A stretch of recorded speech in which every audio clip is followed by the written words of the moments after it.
A flat tire in the desert. Wendy is driving down the long Nevada road. They haven't seen a town or even a house in many miles. They pass through an intersection, but there are no cars. All they can see are the cactus plants, tall brown rocks, and miles of sand. "These hills are very different, aren't they, Isaac?" asks Wendy, looking out the car window. "They are all different sizes and go straight up. And they look like their heads are cut off. How did they become flat like that? I didn't know the desert would be so beautiful. We should take a vacation and just stay in the desert, so we can study the rocks and plants here." "It's beautiful to drive through, Isaac, but I'm not taking a whole vacation here." Just then, the car makes a loud noise and starts moving from side to side. Wendy carefully drives the car off the road and stops. "What happened?" she asks, as she and Isaac get out of the car. Isaac walks around the car to see what's wrong. "We have a flat tire," he says, looking at the front of the car. "It looks like we ran over a nail, maybe when we drove through that intersection." "That's too bad. Get the spare tire and the jack from the trunk and we'll replace the front tire. When we get to a town, we can get it repaired." When Isaac returns to the front of the car, he looks worried. "The spare tire is flat too." "What? How? You said you were going to check the spare before we left." "I forgot," Isaac says. He is embarrassed. "There were so many other things to do before we left." Wendy is very worried now. "We're in the desert. Our cell phones aren't working and we're miles from any city. What are we going to do?" "I'll walk to the next house and find someone to help."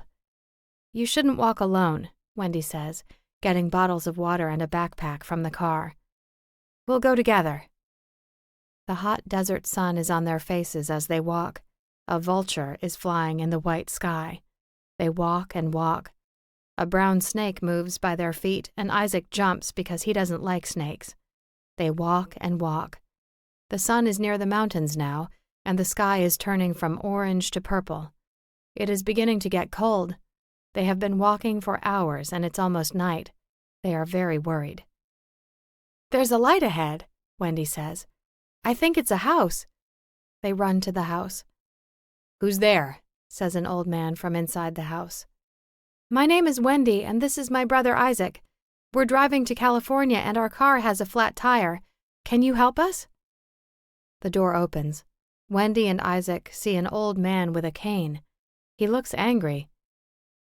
"It's almost dinner time. I won't help you," the man says. Wendy and Isaac want to cry because they've been walking for so long. An old woman is in the kitchen. She looks surprised to see Isaac and Wendy. The whole house smells like beef stew. "Please," Wendy says. "We don't know what to do." Now the man has a smile on his face. He starts to laugh. "You didn't let me finish. You look hungry and tired. I won't help you until after you share our stew with us. Now come inside and wash up. It's almost dinner time." The old woman is smiling when Wendy and Isaac walk in. The house is very warm and the food smells good. "My name is Emmy," the woman says, "and this is my husband George. You found the right house. George was a mechanic for 40 years. Isaac and Wendy are so happy to be inside the house. They wash their faces in the bathroom, and when they return, there is hot stew for them on the table.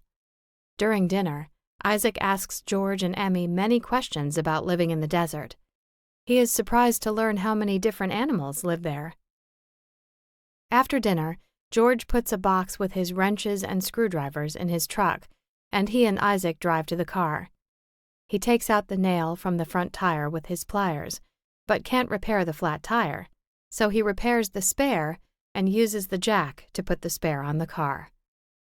He sees a problem under the car and uses his wrench to stop the small oil leak. Isaac gets in the car and follows George's truck back to the house. "You may need to replace that tire, and you should have that leak checked at the mechanic's shop tomorrow," says George when they return to the house. "But it's late now, so you two can stay here tonight." Wendy helps Emmy make beds for them in the guest room. After the long, difficult day, it is very nice to finally sleep in a warm bed. The next morning, Wendy and Isaac thank George and Emmy for their help. They are sad to leave, but they need to get to the mechanic's shop.